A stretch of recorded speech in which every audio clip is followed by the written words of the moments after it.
वाटेल ते, तोंडाला येईल ते बोलायचं. अहो, इतकं देवदेव देवदेव करताना मग कुठं आहे तुमचा देव? आणि आत्ताच नाही, या आधीही देवकीसोबत कित्येक वेळा हेच घडलं. पण आला का तो वाचवायला? नाही ना. तिचं बाळ गेलं, आला का तो वाचवायला? नाही ना, नाहीच येणार.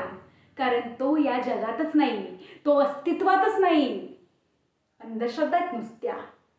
तो कोण कुठला बाबा सांगतो की या पादुका नाही, या चपला घरी न्या, त्याला नमस्कार करा, त्याचं पूजन करा, म्हणजे देवकीच्या आयुष्यातली सगळी संकट दूर होतील. आणि काय, तुमचा विश्वास बसला? कमाल आहे म्हणायची, कमाल. अहो, याच्या ऐवजी एक चांगला वैद्य बघून जर का वेळेत उपचार केले असते तर ही वेळच आली नसती. पण नाही, नुसतं आपलं देव देव देव देव देव देव.